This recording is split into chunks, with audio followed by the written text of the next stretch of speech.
The most comfortable way to meet people these days is online. And it's safe. You feel safe. Yeah. Like never have we been so connected, but yet so disconnected as a society. What was it that you felt was missing? I think like communities have been around since the beginning of time, and I think that they serve a significant value. A day of loneliness is like smoking 15 cigarettes, damaging to your health. And the statistics on loneliness globally it's an epidemic. It's just a very confusing thing, it seems, for people to be amongst so many people, but to be alone.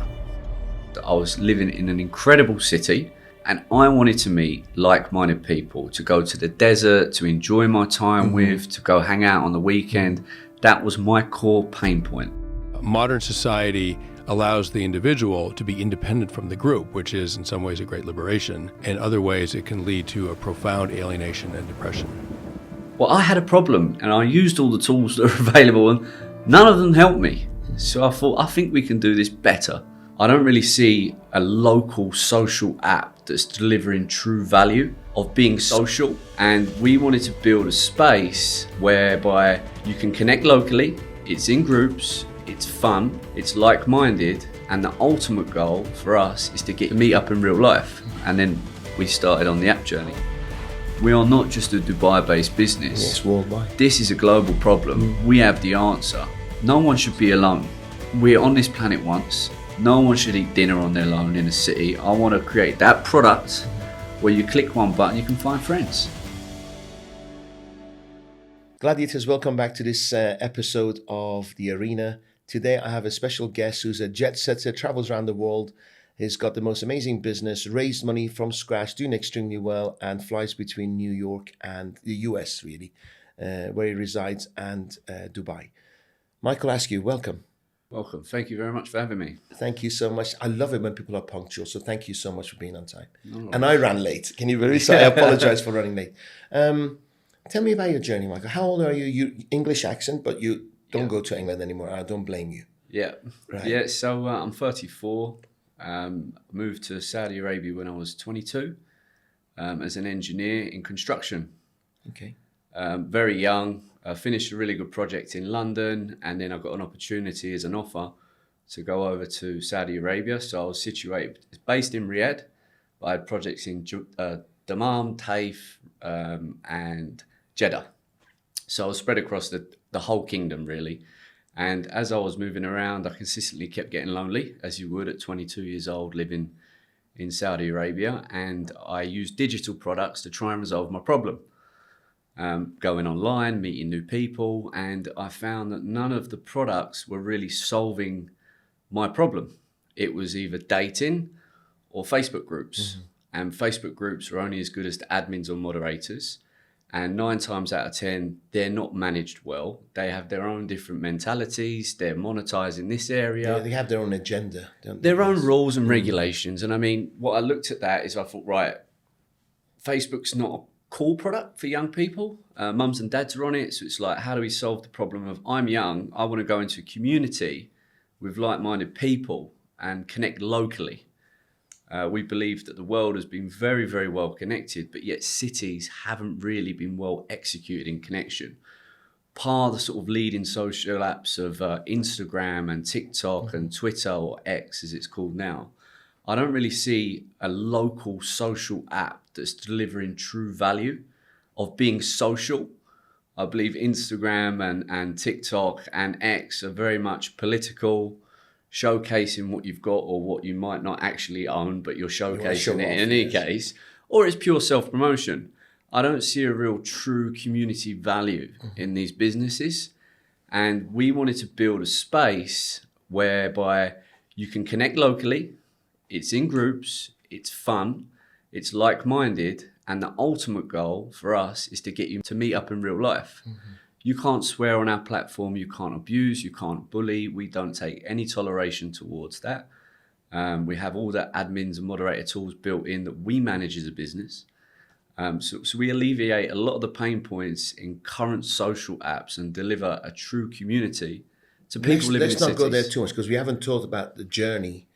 Yeah. We're still in Saudi, you're lonely. Yeah, and, okay. And you feel a sense of loneliness and there's no connectivity. And so how long were you in Saudi? We're going to come to the app, and I'm going to ask you a ton of questions. Yeah, okay.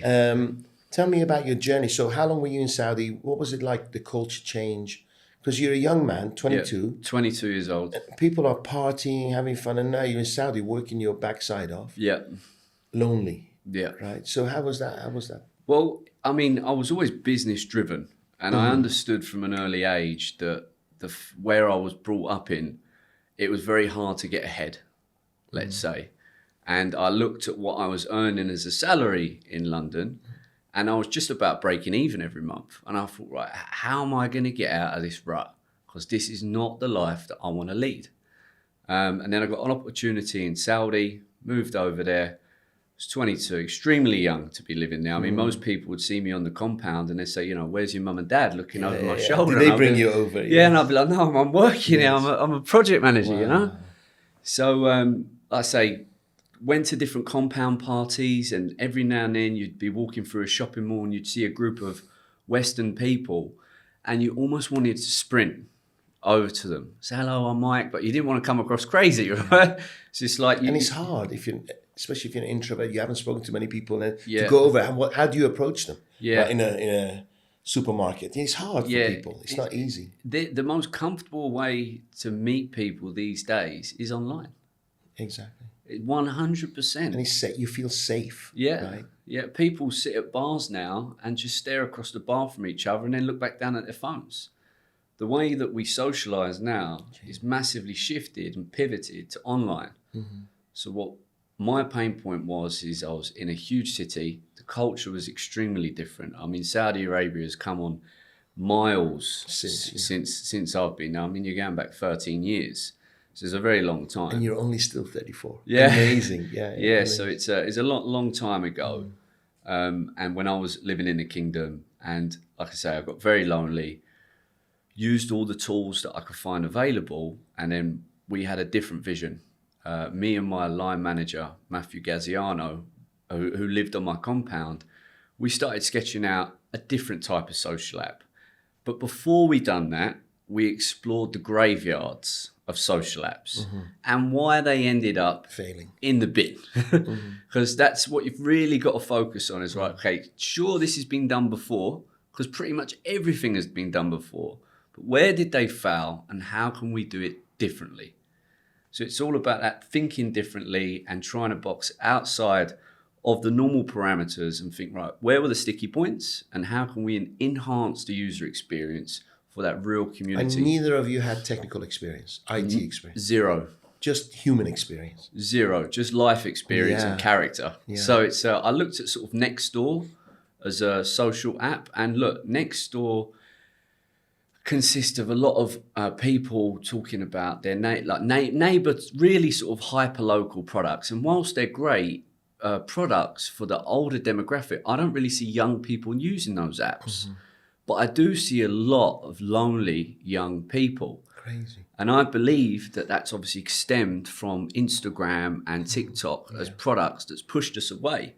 Like never have we been so connected, but yet so disconnected as a society. So I believe that there's a significant segment of people, like I was in Saudi, that feel lonely and need a community. You know, it's interesting. Again, I'm going to try to avoid the app, right? Because we're going to come to that. It wasn't about you and the opposite sex, but the way you come across is not. There were dating sites then. You could have met the opposite. To you, it's about the community. It's having a peer group, correct? Correct. Loneliness. You can meet the opposite sex, but it's just a date. But there's no community. Yeah. Right. What was it that you felt was missing? Well, because you're earning the money, you're not paying tax. You're saving. I was earning a fantastic package, and but that novelty wears off. You know, when I first got there, I got my first, the 27th of the month come around, I got my first paycheck. I was like, wow, if I do 2 more years here, I can buy a house. Yeah. You know, but after sort of 3 months, you're starting weighing up values, traits. Where is this going? Like, I'm really alone here. Like, how can I solve this problem? And I think like communities have been around since the beginning of time. And I think that they serve a significant value. Friendships can somewhat in today's world be completely overlooked by how valuable they are for your mental health and for you to actually belong to something. And they say you live longer if you have a large community. You're in a community Yeah. of people. People in small villages, they meet the butcher every day. They live longer. Yeah, they say that a day of loneliness is like smoking 15 cigarettes, damaging to your health. And the statistics on loneliness globally it's an epidemic. I think especially with men, probably. Yeah, men and women. Men and women. I mean, there's a significant amount of women that know exactly the value that dating apps offer, but they just don't want to be seen, heard, or communicated with on those types of products. It's one-on-one. Really? And it's a lot of pressure on those apps, what you look like. Within seconds, Yeah, you swipe to the left or right. I take my assessment of you and think, is this a person that I can gel with or not? Yeah. But just circling back to Saudi, my pain point was that I was living in an incredible city, huge city, and I wanted to meet like-minded people, to go to the desert, to enjoy my time with, to go hang out on the weekend. That was my core pain point at the time. Were you always mature for your age? Because you're only 34, you're extremely mature. Yeah. Why do you think that is? I think my dad is a businessman, and I think DNA definitely rolls downhill into the next gen. And I watched him sort of develop businesses when I was younger, and I was always very interested in that. Hence, I went into the role of project management. So I used to build large construction projects from start to finish. So client would come in, budget. This is my vision. We'd take that. We'd interpret it. Put the team together. Assemble the team. You manage it. From A to Z handover. And I've done that time and time again. So essentially you're starting a business, you're managing the cash flow, you're bringing the vision to life through detailed design drawings, materials, coordinating all the subcontractors, value engineering if need be, tradesmen, estimations, and you're bringing it all together and then you're handing over. And obviously that's satisfaction for me. When you hand a project over on time, under budget, and you watch the client's eyes, and it's like, I want to do business with you again. Yeah. And we kept delivering projects. And the responsibility you carry at such a young age, right? Yeah. So you're kind of perfect training ground for being an entrepreneur. 100%. 100%. I mean, my young nephew, my sister's kid nephew, at the minute, he's just finishing school. And he said, Uncle Mike, I don't know what to do. I don't know what to go. I said, project management. Wow. I said, you won't regret it. It's entrepreneurship at its peak. You get given budgets, you get given the projects from A to Z, and you'll see what you're made of. Yeah, I never thought of it. I was thinking programming and stuff, coding. But very good. I like that. Yeah. It's like running your own business with somebody else's money. 100%. And I mean, look, you very quickly find out in that game, because construction, I used to deal with thousands of staff. Now I've got a team of 12 employed staff. It's a piece of cake compared to what you used to. I mean, now the problems are different and a little bit more significant because what's riding on it. But back then, it was like the logistics of moving those people around the projects and their health and safety and the permits and regulations. Things totally out of your control. Yeah. Right? And depends on other people and oh my God, so many plates to spin. So many moving components. So you have to get your head around so much. So when I sort of looked at... Well, I had a problem in Saudi and I used all the tools that are available and none of them helped me. So I thought, I think we can do this better. And then we started on the app journey. How long were you in Saudi? 4 years. 4 years, okay. Yeah, 4 years. So you would have been 26, 27. Yeah. What did you do? What was your journey after that? So I sort of done 4 years. I decided that I'd saved up enough capital and achieved a lot of goals. That I wanted to move over. I wanted to stay in the Middle East. I'm a big fan of the Middle East, to be honest. And I looked at Dubai as a country. And I used to come over here from time to time to meet enjoy friends. yourself. Yeah, so a few beers and that sort of stuff. And I mean, we used to go down to Bahrain whilst living in Saudi to have a beer. That's how sad life was. Enjoy the weekend, So it's... So I came over to Dubai, got a job with a business called Altair Stocks. They're one of the biggest construction fit-out companies in the region. I worked with those guys for 5 years. Wow.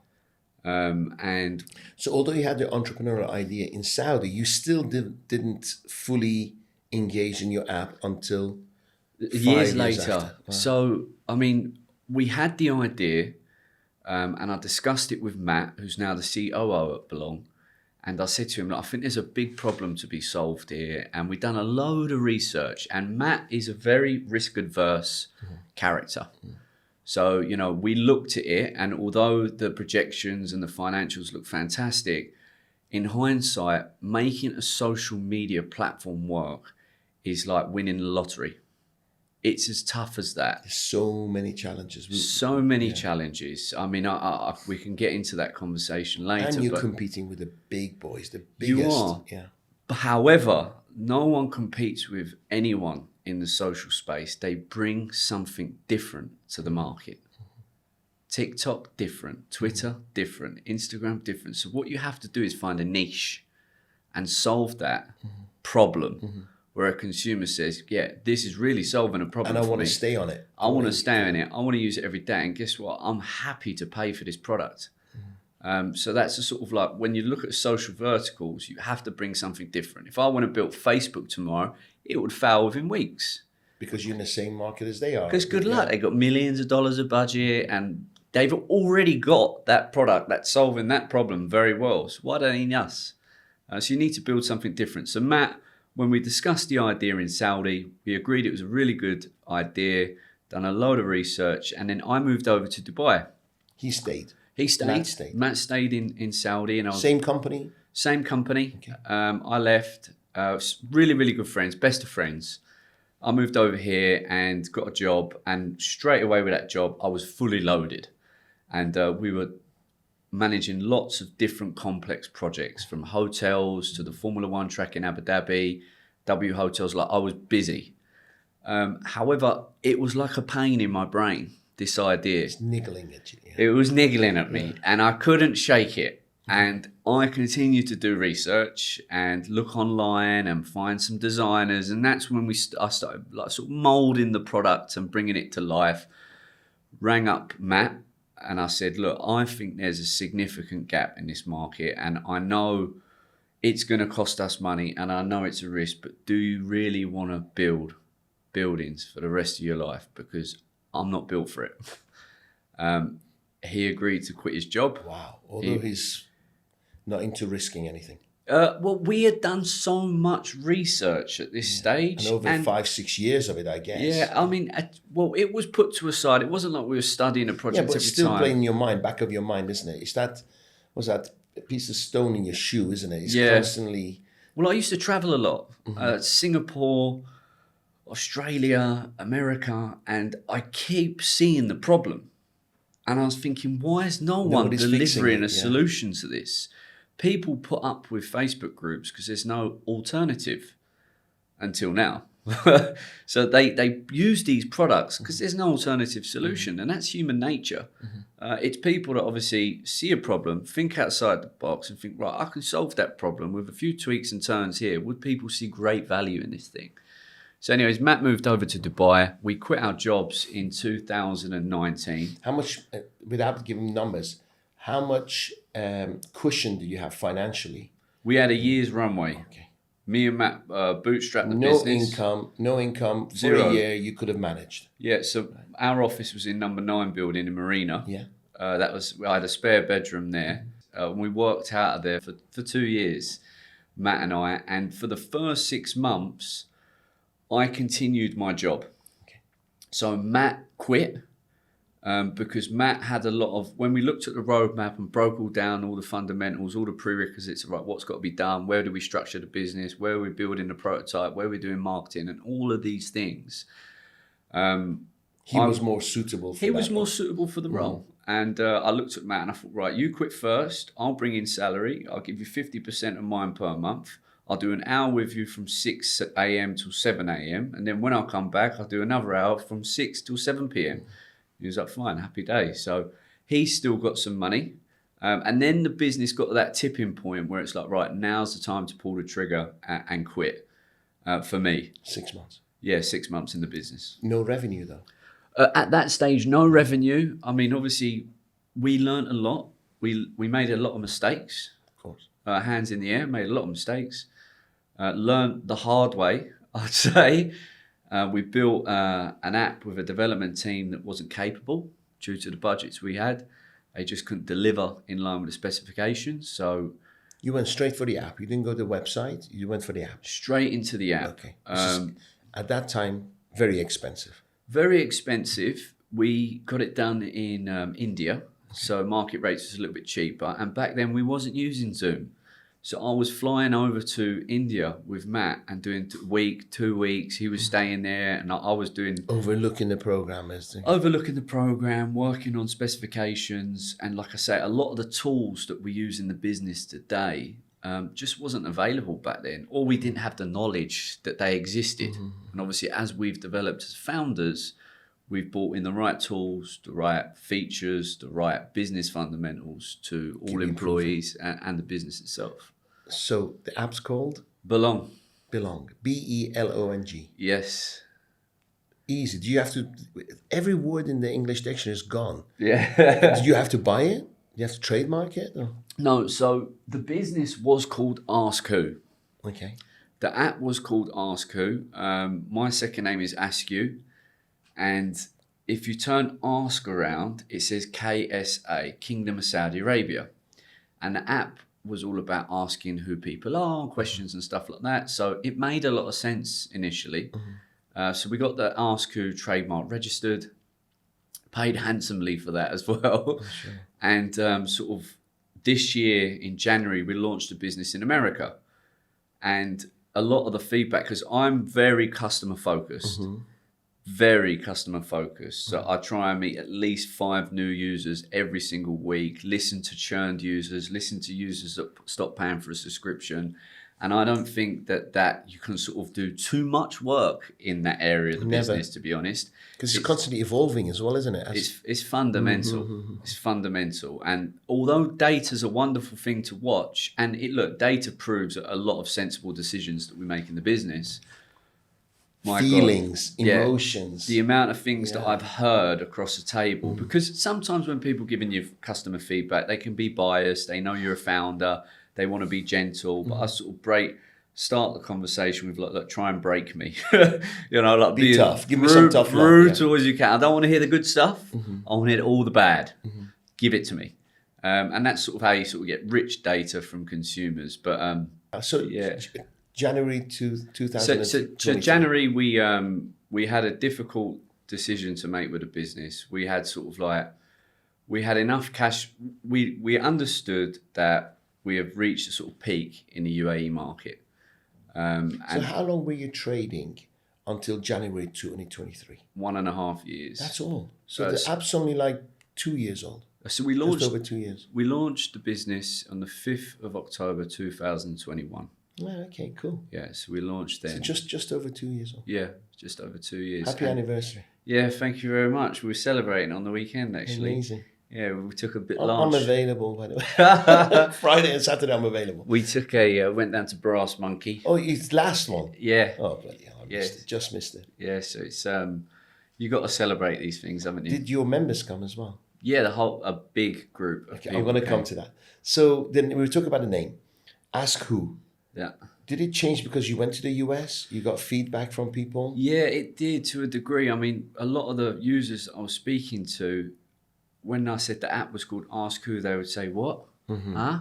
And I kept hearing that. And then a couple of people sort of like, I'd see posts in the application. It's like, what's this app name all about? A few times I'd speak to the people and they say, I don't really understand the value proposition of it and all that sort of stuff. Whereas in the UAE, it was accepted.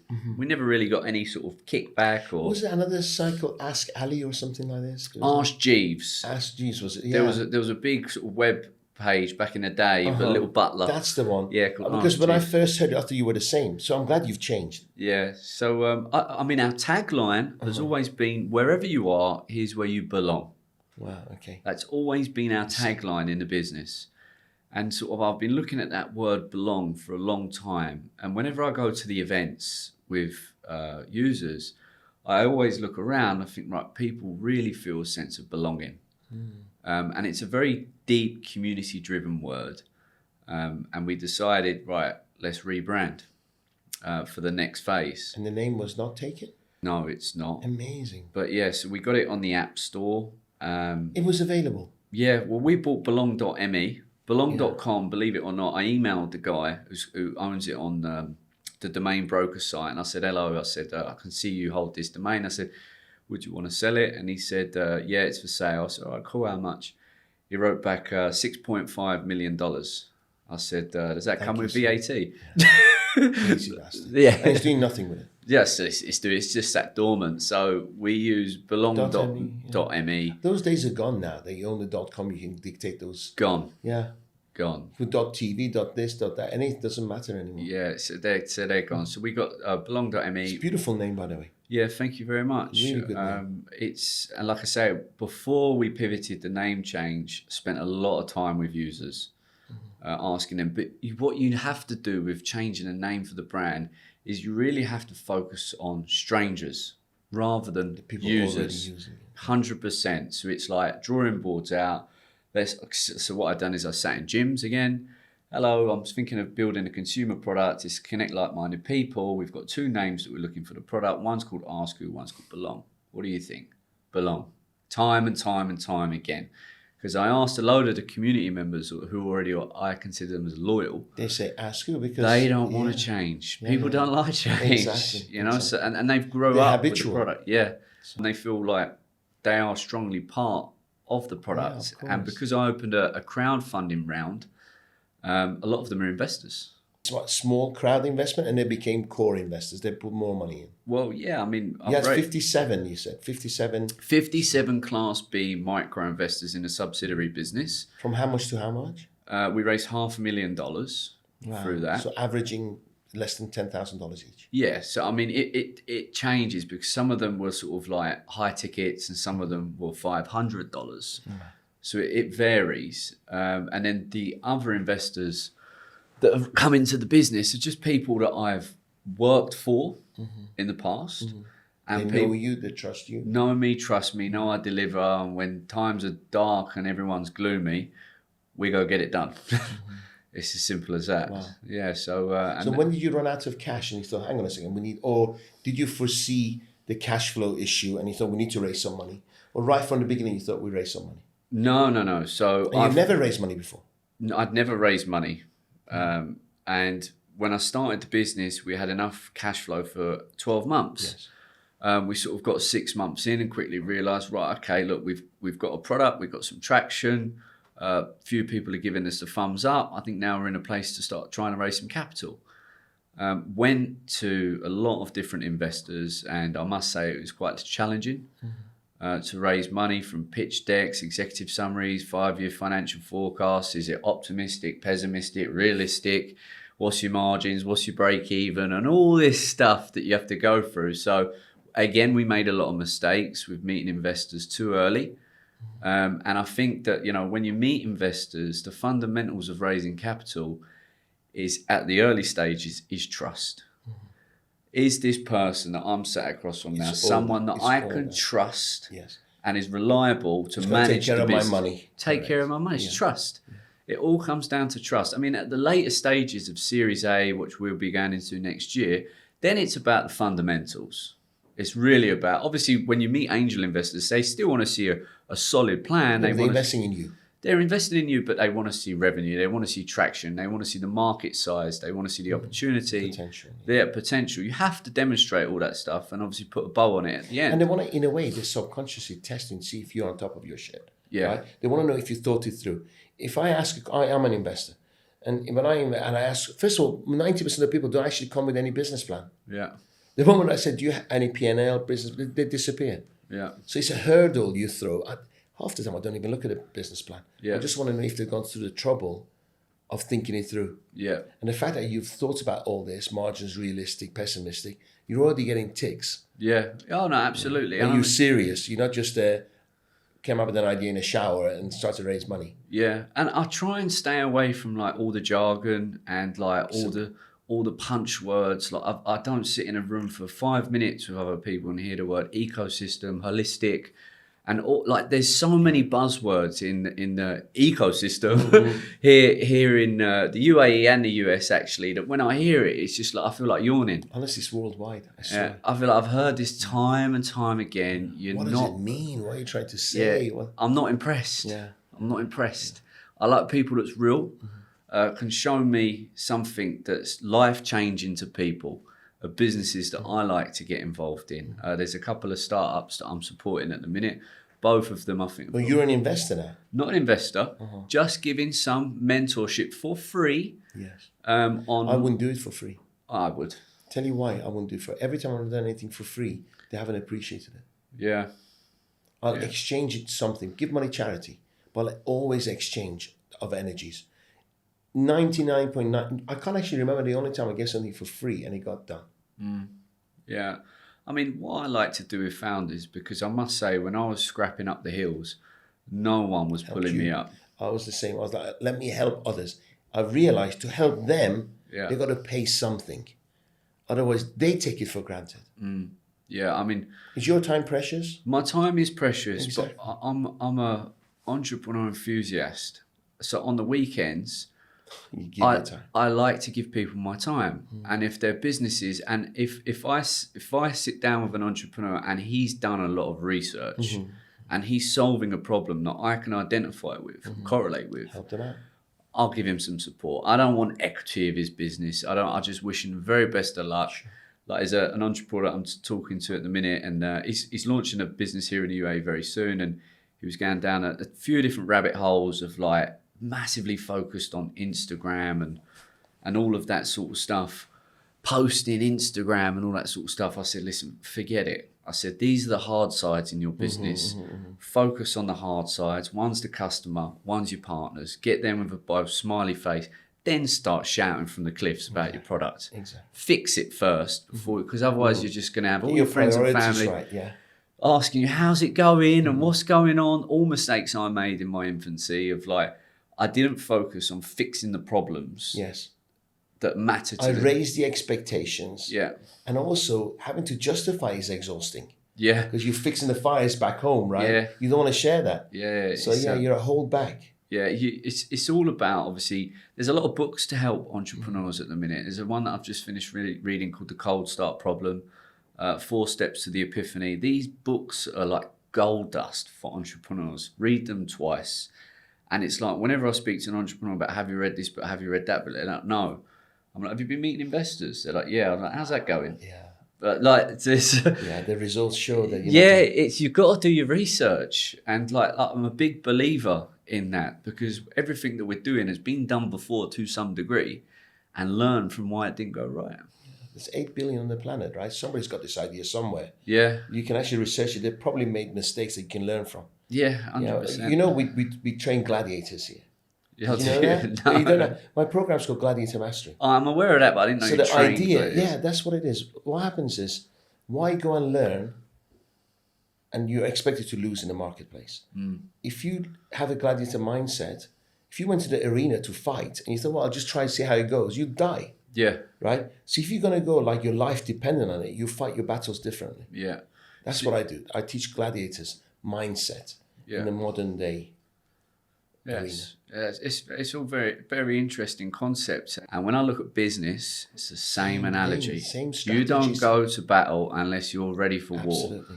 war. And although when we went to market initially, we thought we were ready for war, but we're pretty much just fighting ourselves. Yeah, but nobody was teaching you, right? Yeah, You're correct. Just 2 young kids, really. You're still young. Yeah. Going out there, trying to bring something new. Yeah. And that's expensive. We're going to come to that. Yeah. So, first of all, did you meet anyone in Saudi?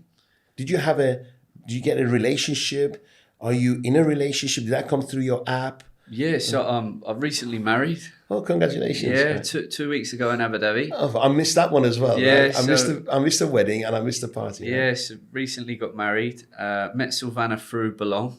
How old is she? Where's she from? She's from Brazil. Okay. She's 30. Poor you. Poor you. Oh my God. So I met Silvana at one of our first ever meetups in the desert, and obviously I'm at work, right? So it's like, hello. There was loads of men and females. Yeah. Hello, how are you? Kept seeing her at an event. One thing led to another, and we connected. 2 years ago. We connected. Yeah. Congratulations. So, yeah, thank you very much. So you start this app. Maybe not all of it is working. Yeah, it's not all bells singing and dancing, but you decided to launch. get it to the marketplace, although it probably wasn't all perfect. Yeah. So we launched Askew version 1. Okay. And within 3 months, we knew it wasn't structured right, and we needed to pivot. And it was free. It was free. And we knew we needed to pivot. We knew it wasn't structured right. We went back to the drawing board, didn't give up, didn't say, like, let's pack it up and go back to our jobs, which our old employees would have took us back.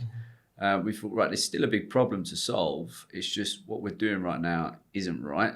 Let's get back into the training ground and figure it out. So we went back to the drawing board, iterated a load of designs. You had sleepless nights?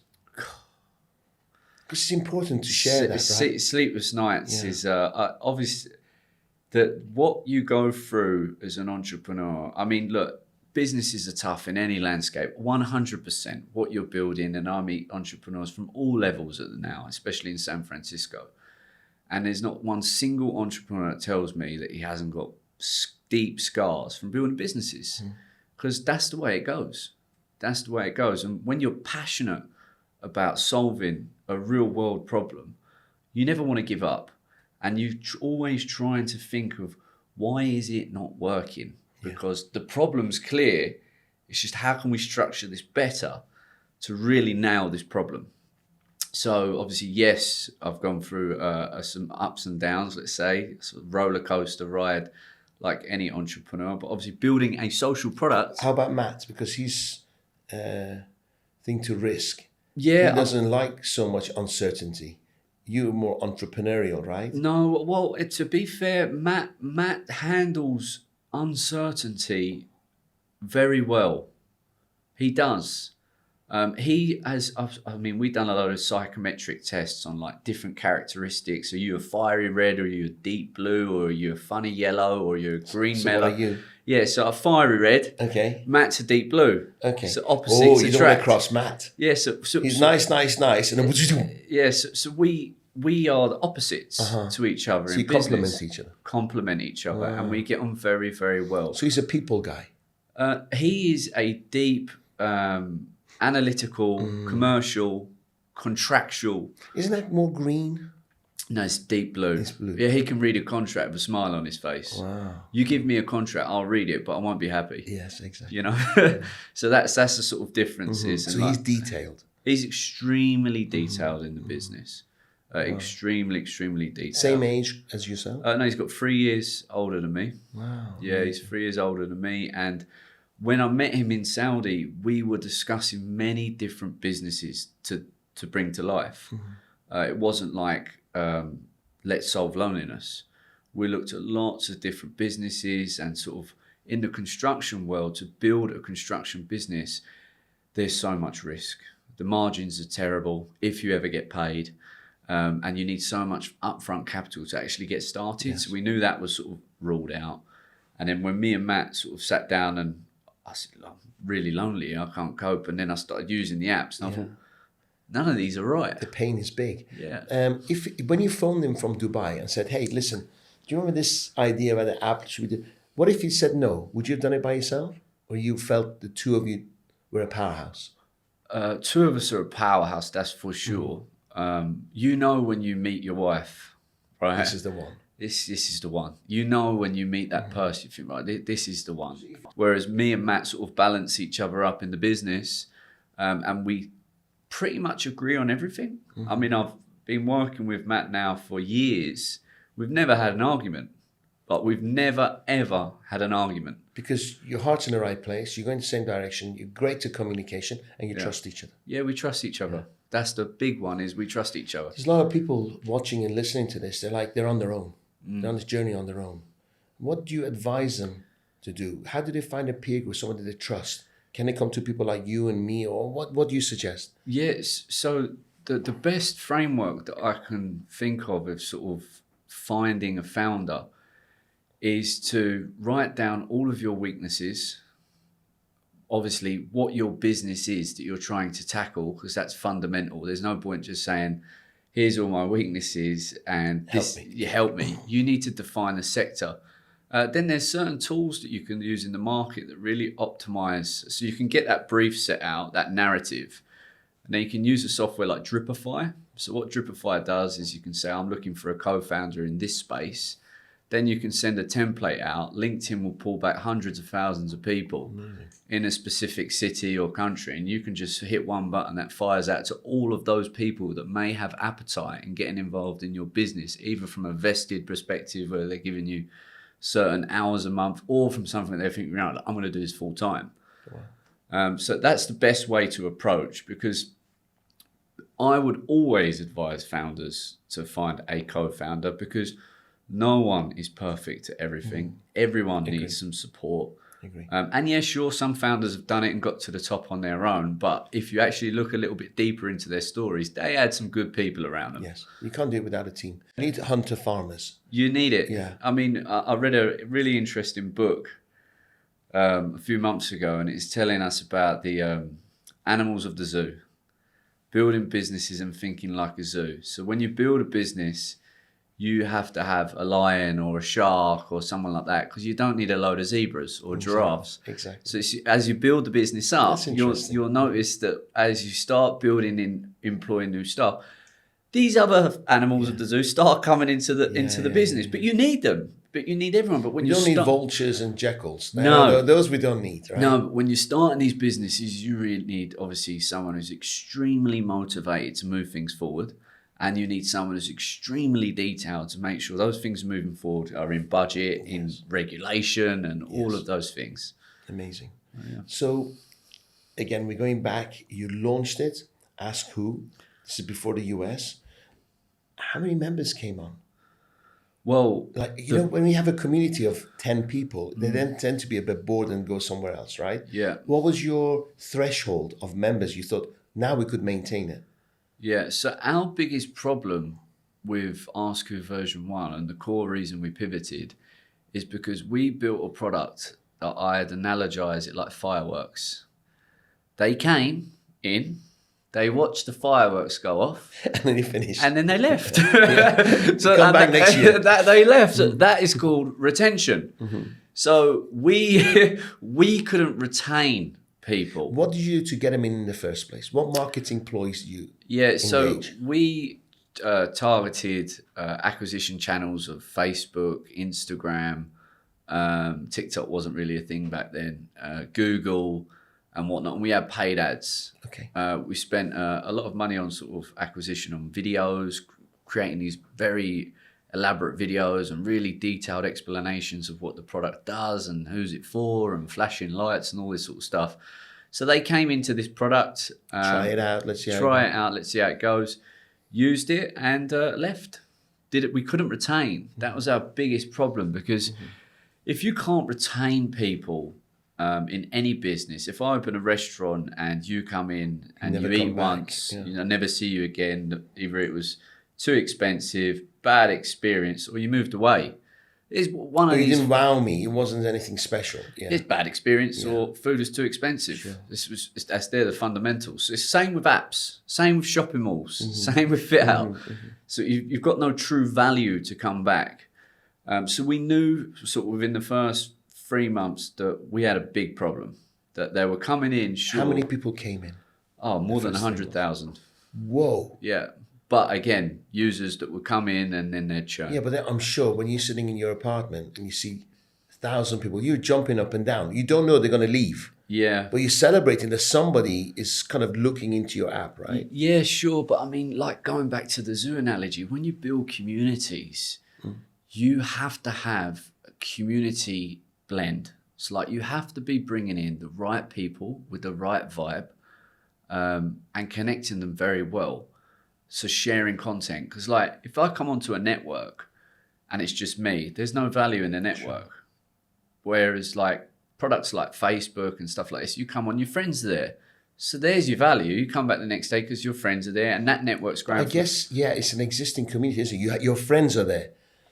We belong. There was no friends there. No. I go in, there's nobody I know yet, right? So what did you do to keep them? So the belong is all about meeting new people in the city that you live in through groups.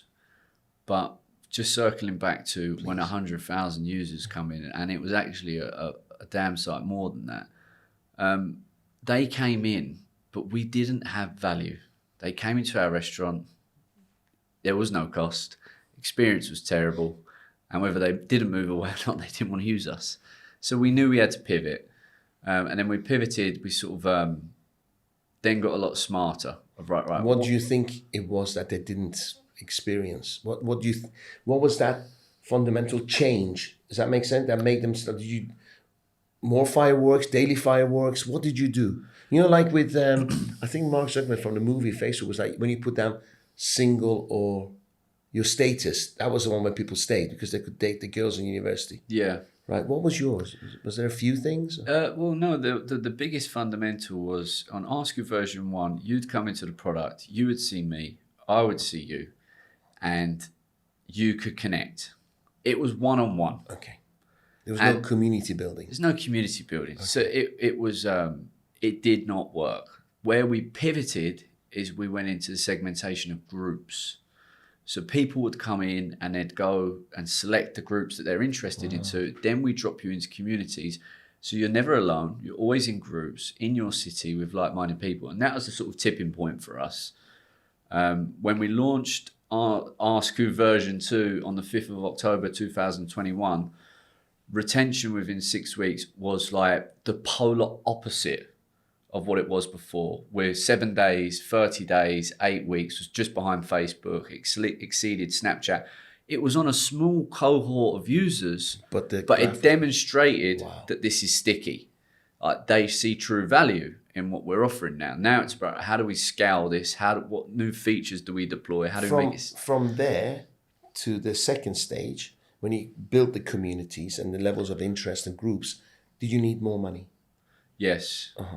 Yeah, we raised. You didn't have a perfect track record, right? You had a track record whereby a failure. Yeah. That's another challenge, isn't it? A failure. And when I sat down with our first investor, I just said, there's blood on my hands here, but the problem's significant, and this is what we now want to build, and this is the validation we've done, and the investor could relate to the problem.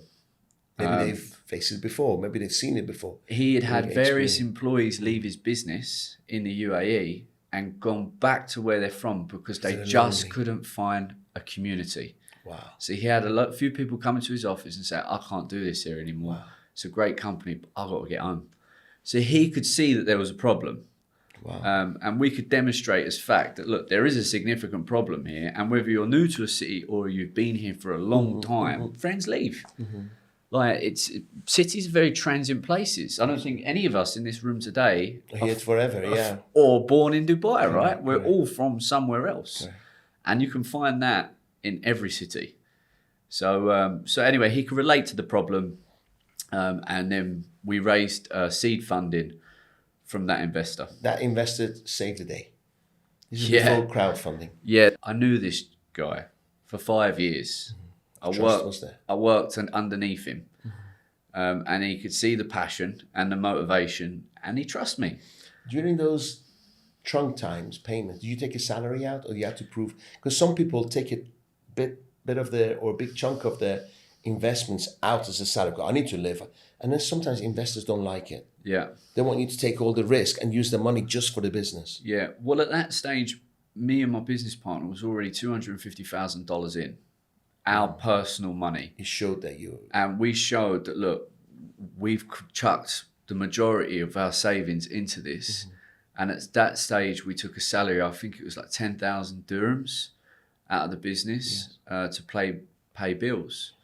And then there was no pushbacks from our investors. Such a small amount. Yeah, he said, yeah, sure, I get it, you got to eat. So what kind of returns do you promise this person? A percentage? How do you decide? Do you give him equity? Equity, yeah. So what we do is we valued the business based on other similar startups in the market. And then we gave him a percentage of equity. And we factored in that he's taking on the risk. However, if we pull it off, this is like... you can retire. The risk is worth the reward. Yes. So he bought in, we got cracking. Sort of in January the next year after that, we raised again. Did you reduce all three shareholders' equities, or you just reduce yours and Matt's? Everyone was diluted on every single round. So you had pro rata. All shareholders agreed. Yeah. We diluted it and then Yeah. raised more money.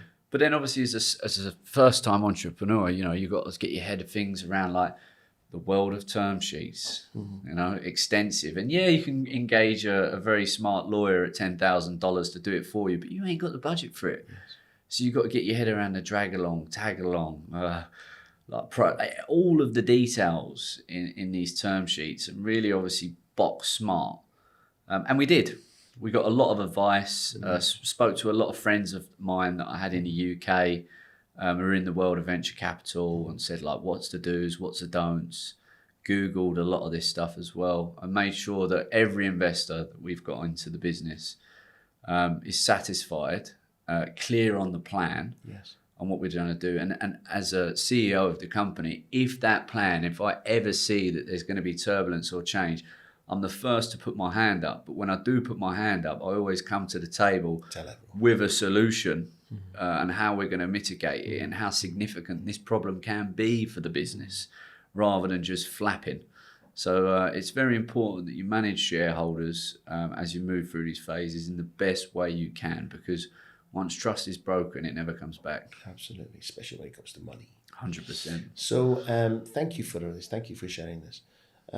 At the moment, you have 12 staff. Mainly, what positions are they in? I guess you're outsourcing as well. Yes, so 12 we are full-on staff. 12 employed staff in the business who are gladiators. They're each of them in their own right are gladiators. And when you're selecting businesses at such an early stage of this, you have to make them feel part of the company's DNA. They believe in you. They believe in it, they believe in themselves, and you have to give weekly, monthly motivations and feel like, so every month we go through the business plan, Vic's actual performance on our projections on the business plan. I take them through everything. There's no stone that's fully not involved. Fully in sync, fully understandable. And why do I do that? So they feel valued in the business and they feel accountable for the performance, because every day is a battle, and you can be sure that there's a lot of bigger companies out there with bigger budgets. They're tempted. With could get tempted. Yeah, with guys with bigger companies, bigger names, bigger stripes on their shoulders, and you need to box as smart as you can with the people that you've got. So we've got the team that we got. It's Matt, my business partner. Obviously, devs, developers. They're overseen. So we've got front end, back end, QA, QC, business analyst, product owner. So that's the dev team. They all work remote, every single one of them. All over the world. Yeah, I think the worst thing a technology business can do is put devs in an office. It's a waste of time. They're free spirited. They want to sit in a coffee shop with the headphones on. They don't want disruption. They don't need it, you know. And I don't think that you need to necessarily micromanage people, but sure, in the first couple of months in the business, they need to be monitored just like everyone else to understand, right, is this the right fit for the business? Yes. Are you loyal? Are you trustworthy? Can you work from home? Proactive? Yeah, exactly. But I mean, when you're mapping out their features on the roadmap and stuff like that, you can very quickly find out if things are taking longer. You can see it. Yes, like, it's a pattern. It's a pattern, yeah. So, but I'm really grateful to say that our development team is world class. And the product resembles that. I mean, everyone that picks the product up, they always say to me, I can't believe this is your product. Amazing. This is on par with some of the best tools I've used in the market. Yeah, that's the feedback. If I come on Belong, if I go to Play Store Belong, that's it. It'll pop up, right? Yeah, sure. And it's free to register. Yep. How much is to pay? Premium, right? We have two packages, Premium and Premium Plus. Okay. One's at $6.81 and one's at sort of $12. Nothing. I think that the priority with obviously features and pricing points is you need to unlock value. Exactly. You need to unlock value, and then obviously you need to look at the competitors in the market and see what their pricing point. So, what were the groups that I've got so many questions to ask? You okay? Keep with flowing, this? yeah, keep flowing. So you started. You sit there thinking, oh, okay, I'm going to have a group for tennis players. I'm going to have a group for singles. I'm going to have for travel. How do you come up with the groups? You can overdo it with the groups as well, can't you? Yeah. So we haven't looked at groups like that. We looked at it differently. Because when I went onto Facebook, there was over 130 millions and millions. I think there was like 12 million groups and over 130 million people using these groups. So I looked at it and think, it's a mess. It's young people want things now. They don't want to search, explore, and have all these different options. So what's the age? You said what's the age? The average age on our platform is 30. However, we have a lot of younger people and older people. But just going back to the groups, we have 15 core communities.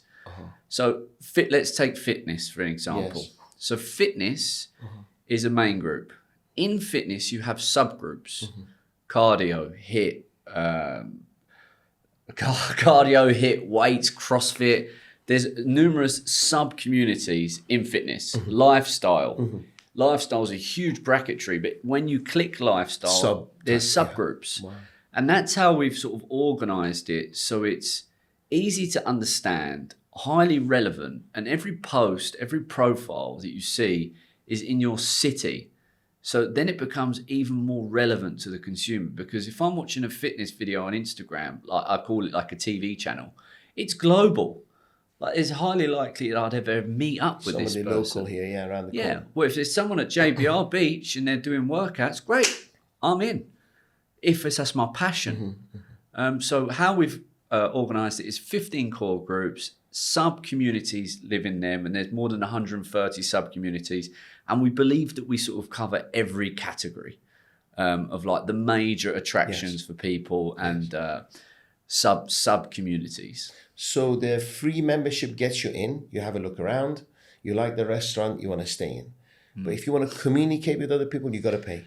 No. So when does the premium and premium plus come in? Apps completely free for everyone to use. The way that we make money is through, you can go onto our discovery page, which is pretty much you can wave at other people. You can wave back at other people. So instigating something. We're stimulating, connecting like-minded people in the cities that we live in through mutual groups and interests. But the scope is you can wave back, you can see who's viewed your profile, same like LinkedIn.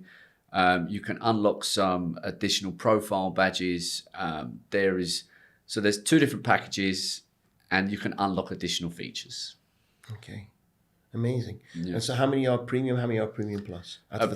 Premium plus is the much preferred package because it just offers so much more scope. So you find most people go to premium plus? Yeah, sure. So do you feel it was saturated before you went to New York? And why New York? Wasn't New York, it was San Francisco in January. And in regards to saturation, I think that building a consumer product, I mean, Dubai is a very, very important place for our business. It's the heart of where we started. There's a lot of brand loyalty. We'll never take our eyes off Dubai as a market. However, the population here is very small. It's a very small market. And then we sort of looked, right, where are we going to take this business next? We looked at Saudi because that's where the initial idea came from.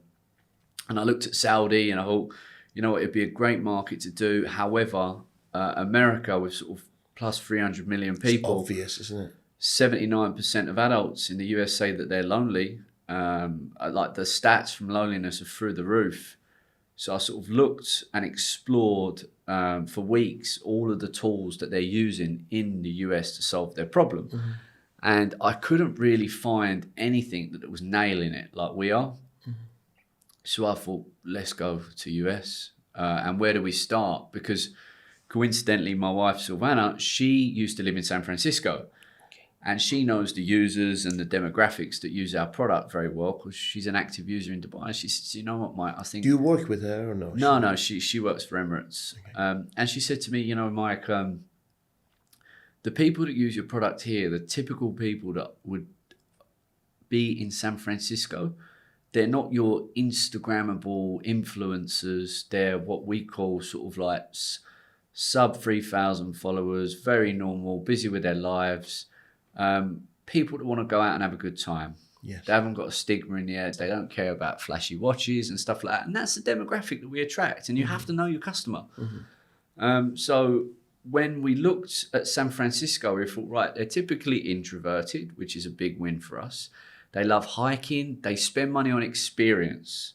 Fine wines, brunches, going out, having a good time. That's where they see true value in life. Not buying things, flashy stuff. Yeah, That's the experience, not, yeah, it's the moments, it's the memories, experience. and so Yeah, and that's the sort of like users that use our product are deeply passionate about what they're sharing. They love to meet up in real life. They're not shouting about sort of other areas of flashy things and materialistic sort of belongings. So anyway, I went over to San Francisco in November last year. Clipboards out, me and my co-founder, we went into all the co-working environments, all the gyms. Excuse me, can I have 2 minutes of your time? How do you meet new people? What's that process like? What tools do you use? Do you pay for them? What's your pain points? Why don't you use X, Y, and Z? And we've done a hell of a lot of research for 10 days. We flew back, sat down with our shareholders, and I said, look, there's a significant problem in San Francisco that we can solve. I said, it's not too big for us as a market, because obviously when you looked at New York, it was 8 million people. It's a huge marketplace. Whereas you look at San Francisco, it's sort of 1.2, 1.3, depending on where you're looking at. But if you look in the Bay Area, it's like 800,000 people. So we looked at that and we thought, right, we've got the budget to be seen from our ads there. I can go over there, get on the ground and sort of activate this city, which I did. And I was over there for sort of 6 months building the business over there. So we built the community up there extremely well. And then we could demonstrate as fact to investors that we are not just a Dubai-based business. Yes, worldwide. This is a global problem. We have the answer. This could turn into a $1 billion business very quickly with the right people involved. We solve a real problem. We're converting a nice percentage of our MAUs to subscriptions. We've balanced our unit economics in Dubai. So we can show all of these really positive indicators. And guess what? It's even more sticky in San Francisco. Retention is more sticky than the UAE. We couldn't get our heads around that because here's world class and there is just like beyond world class. Because loneliness is a massive problem in San Francisco. And San Francisco as a city is relatively not safe. I was just about to say that. So what we provide is groups. They don't want to go out and risk their safety. Yeah. So if you have a group, you know that like-minded people, it's safe. Group. Yeah, exactly. Correct. So it worked in our favour. So when we went over there, and I spent a lot of time with users at the front end. Did you go to Silicon Valley or you didn't? Yeah, I did. I went to numerous different pitch nights, pitched there and spoke to loads of entrepreneurs, met some very, very interesting people whilst I was there as well. And so I went to San Francisco. We proved that the product would work. Came back here in June, raised another... This June gone. We just closed a funding round sort of last month. Okay. A new one. And that funding round enabled us kickstart the US. New York. 8 million people. Yeah. And they can meet. Although it's a big city, they're close enough to meet groups. Well, it's a 4-hour flight. You've got a west side and sort of so you've got both sides. I'm talking about New York. If you launch in New York, 8 million people can meet each other. 100%. It's not a big traveling distance, right? 100%. Yeah. That's what I meant when I looked at London. There's 8 million people in London as well, but it's not so dense. Correct. It's a very flat city. Correct. It's wide. Whereas New York, London is M25 dense. Really. Correct. Right? Yeah. But New York, Manhattan, it's like you got 5-6 million people just there. Yeah. So it made a lot of sense for us. And the research that we've done on New York is it's deemed as the most lonely city in the world. One of the busiest and the loneliest. One of the busiest. If you drop that, people will step over you and walk by. Yeah. I mean, it's so hard. There's bars that are built in New York to go there alone to meet people. So that's... Are they doing well? They're doing extremely well. Are they doing all right? I was going to say, I don't want to be the one who goes to the lonely bar. I was in there handing out belong to everyone. So tell me, I'm dying to know about your activations, right? So how do you activate a city? So basically, when you look at a city, you need to focus on like, where would be the mass adoption? Like what are people doing a lot in this specific city that we could do better and more organized? So I look at like Eventbrite and Meetup and those sort of apps, and I see, right, what are people doing here? And its majority was like hiking. So we focused all our ads and sort of a strategy on like outdoors experiences in San Francisco. That done well. And I remember one hike that I hosted in San Francisco, more than 50 people rocked up and I was well out of my depth to manage all these people. I've met of this big cohort of people and they're like, Mike. And I was like, geez, this is a big crowd. Then we walked down into the car park, and there was a bus with a load of people stood next to the bus. So I assumed that they were tourists, just got off this Waiting bus. for you.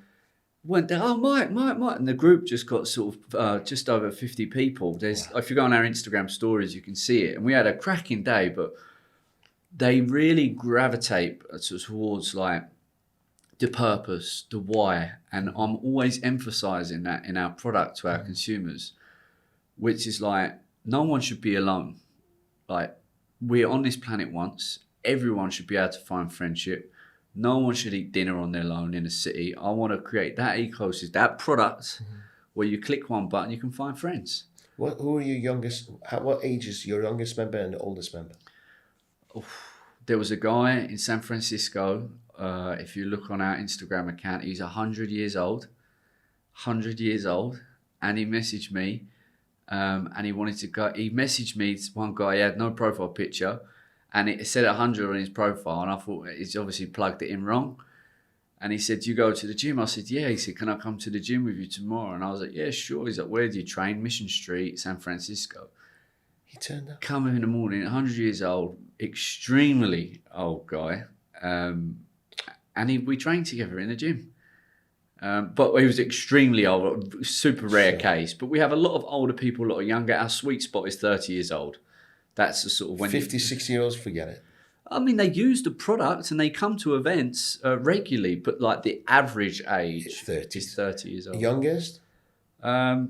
Okay, cool. 20. So in San Francisco, there are some young folks coming to the product. And obviously, when events are posted, they have to clarify if it's there's alcohol involved, and if there is, you can't come. Over. Yeah. So, for instance, I'm just saying, as an app owner, if a member goes on, they get into let's say the hiking group, they could say, "Oh, I've got it now, so I don't have to become a member anymore." Do you have to constantly add value, or are you constantly thinking of new things to make sure they don't click out because they've got their connections now? Yeah, I mean. Is that a challenge? Yeah, when you look at apps, it's all about what you can retain and for how long. So it's like your customer acquisition costs, your LTV, lifetime value, and obviously you're always wanting to reduce CAC and increase LTV. So it's like with ours, we've got really good metrics as it is, and we solve a problem at its core. Like Meetup as an app, it hasn't put in too many additional features for a very long period of time. Yeah. Why? Because product market fit. Why change something that's not broken? Like, it works. Sure. There's no need to keep innovating something. Yes. It works. Yes. It's a facilitator marketplace. Yes. People go there, they go to an event, they have a good time, and if there's they an don't, organizer, he closes his group or promotes or whatever it's up to him. Yeah. They know what it is. So with us, what we're always trying to do is think outside of the box and think, how can we make this product better and better and better for the younger generation, whereby they can open this app, be in any city, and find a community, no matter where you are in the world. And that's the mission that we're on with the business. You said you do events. Yep. You organise the app, you guys organise the events? I hosted one this weekend.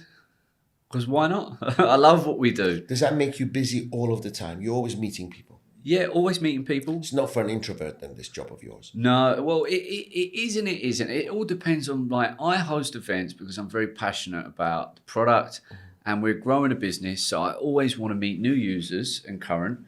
And I mean, one girl that I met on the weekend, she's just moved over from Canada. She's like, I really like your product. She's like, I was trying to buy it. I was trying to upgrade, but it was not letting me.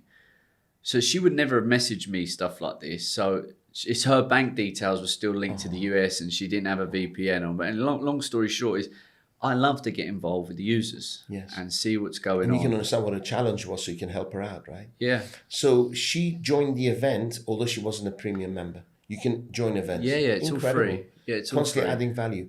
And in your events, do you promote becoming a premium, or no selling whatsoever? No selling. So you're constantly giving. Yeah, so it's all constantly giving. However, our subscription model converts a healthy amount of our users as it is. So we don't need to sort of like attack with the monetization side of things. We're building a good business from the ground up, just like you build a fit out or a shopping mall from the ground up. Build the foundations right, get the community in. A lot of people see true value in the features. Then a lot of your early adopters will buy subscription models because they want to support the cause. Yes. They believe in what you're doing and they think this has got onto a good trajectory. Do you have sponsorships? No, I mean, sponsorships in terms of like partners. Yeah, partners that advertise on your app. No, we see it. Let's say Ray-Ban, for instance. We don't want to do, I mean, advertisements is a sticky game. You need millions of eyeballs to obviously offer true value. We're definitely not at that scale now. Something for the future, who knows? I mean, it's not something that you want to really entertain because the amount of logistics, infrastructure of giving the brands the returns, onboarding the brands. And I mean, we obviously buy our media on TikTok and Meta, and it's a challenging game. New creatives, CPC, CPIs, and all this sort of stuff. So a subscription model is great. It's high margin. Yes. 85% margin. Yes. 15% off to the App Store, and the rest is for us. Whereas ads, it's great if they're getting their returns. If not, they'll churn, and they probably won't tell their friends. What about something like, for instance, a bowling alley or a indoor football pitch company? Could they actually invest, or can they form their own events and groups on your app? They can create their own experiences in the application. I mean, predominantly the experiences that we create is sort of like people going for brunches, bowling. It's sort of like them intermediate experiences, because I think like those big broadcasting of I've got a bowling alley, come and play here. It's like, okay, yeah, but where's the community? Who's the host? And what do I do when I get there? So what we want to do is provide sort of niche experiences. It's like Airbnb. If you stripped away from Airbnb all the experiences, what do they have? Nothing. Yeah. All they are is a facilitator to people to host experiences. They unlock that with their business model. So what we want to be is a facilitator. What we are is a facilitator for people to share their passions and bring people together in real life. And I think like you can go and chase ads, you can go and chase partners, but at the end of the day, you need to be true to yourself and think you're a startup. You can't do everything at once. Build that community. You need to nail something very well rather than trying to do 3 different things badly.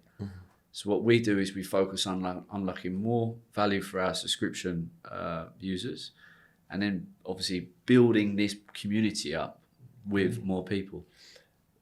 Where do you see yourself in 5 years? It's a tough question to sort of answer something like that, but I'd like in the next 2 years to get around every major city in the US. Everyone in the next 2 years. That means you're going to be based there, basically, right? Yeah, we're looking at that now. I mean, obviously we just got married and visas and all this sort of stuff for the US, and US is a huge market, and the feedback, I mean, look, it's a trend. It worked in Dubai very well. San Francisco, it worked even better. And now in New York already, it's inevitable. It's really working. Yes. It solves a problem. Yes. Subscription models are a lot cheaper than the other products offer. Yes, or similar type of thing. Yeah, it's a lot cheaper. Yeah. I mean, like we're 75% less than most other subscription dating apps. So it's we're a lot cheaper, and we're not as aggressive with all these upgrading incentives and all that sort of stuff. Yes. So it's a real community. I mean, you can't swear on our products. You can't abuse people. The software does it all. There's nobody monitoring, is there? The software automatically picks up these things. It's just all because your conversations are safe, right? Yeah, DMs we can't have any visibility on in any. People DMs. can DM each other. Yeah, sure. Wow. Yeah, it's group chats, DMs. Wow. In the group chats, you can't do anything vulgar or anything like this. No, I mean you can report anyone within these group chats. Yeah, you can report it, and like we have moderators in the business. We moderate the app ourselves, and if it's not in line with our moderation, bye-bye. They're out, yeah. Amazing. They're out. So 2 years, every city in the US. I notice you don't talk about money much. Do you want to be a billionaire? No, I mean money's a wonderful thing to have. And do I want to be a billionaire? I mean, I think anyone that says sort of no is not really being transparent.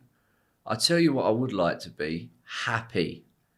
You are happy. I mean, happy as the business grows, because I've seen a lot of founders and a lot of companies that get themselves into a lot of sticky situations.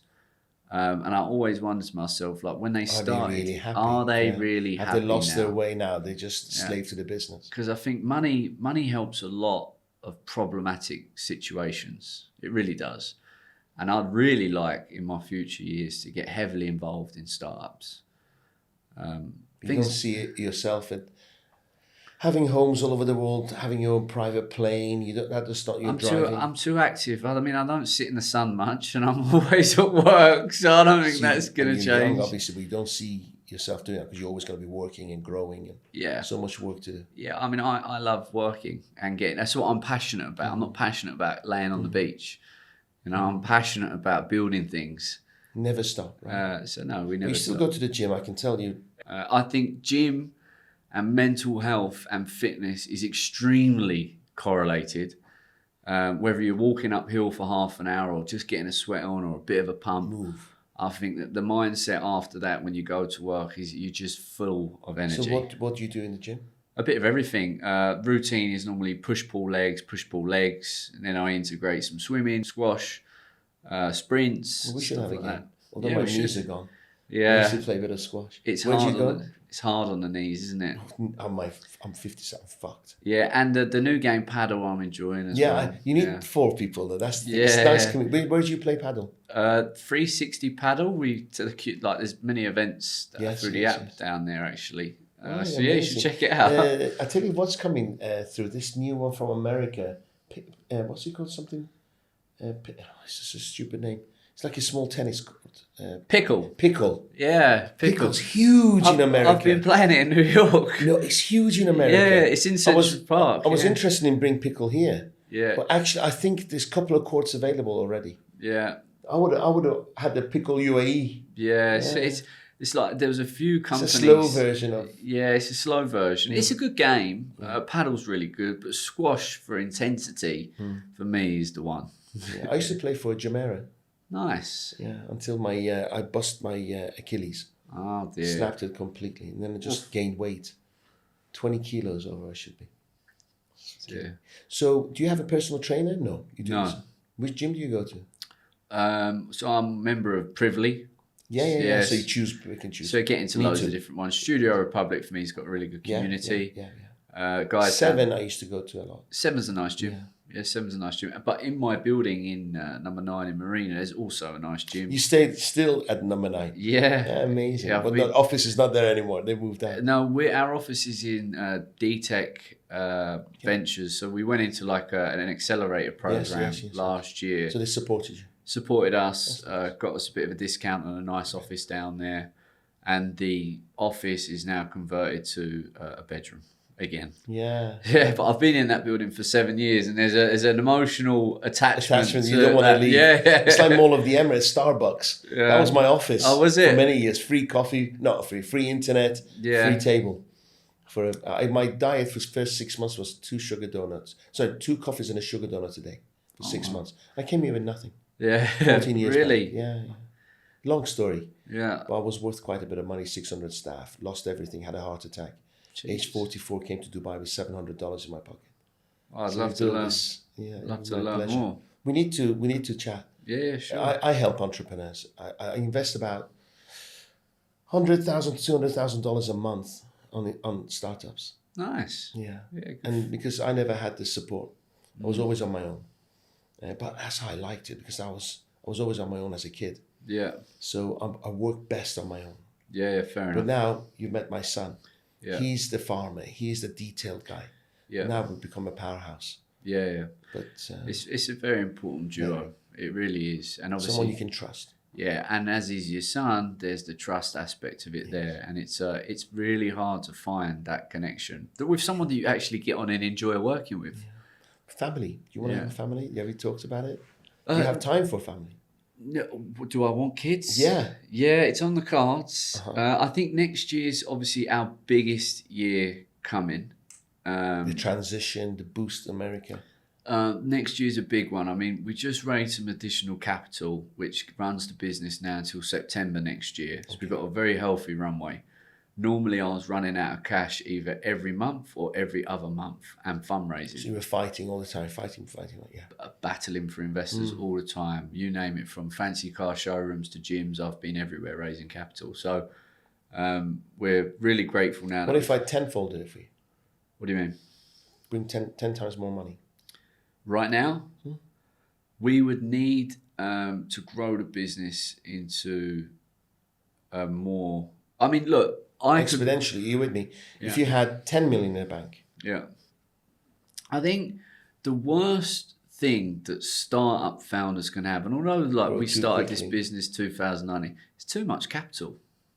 I think that's I think if you're humble, you're right, because they lose themselves, right? They would. I've invested in the company. I found out today that they're actually not making much money, and they value themselves 10 times more than they should. And the guy's gonna the lady's gonna buy a Ferrari for herself. Now that pisses me off. Yeah. Right, the startup, okay, and she shouldn't have bought a Ferrari for herself. So I want to have a serious conversation afterwards, so they can misspend, because they've raised too much money. Yeah, so I believe that every cent counts, and there's not a dollar in our business, especially somebody else's hard-earned money. 100%. You can be frivolous with your own, but somebody else's, you got to be doubly careful. 100%. But if we raised 10 million, okay, could you expand 10 times quicker? 100%. You could obviously. So why don't we have a chat? We can have a chat. I'm serious. I'm not bullshitting you. Serious. I think you have an amazing product. Yeah. I think you're an amazing guy. I haven't met Matt. He sounds an amazing guy. And that's the pedigree for super success. Yeah, your future is very bright. Whatever happens, your future is very bright. Thank you very much. Incredible young man. You're true gladiator. We've got to do this again. Yeah, thank you very much. We should. We'll share details. If you want to get me engaged and involved in any of the business, just let me know. Yeah, we'll do. Thank you very much. Yeah, you too. My honour for you being here, man. Yeah, you too. An hour and 35 minutes. It's one of the longest podcasts. So yeah, cheers. Thank you very much for your time. Thank you. Guys, I hope you enjoyed as much as I did. True gladiator. Thank you, Mike. Thank you. Cheers.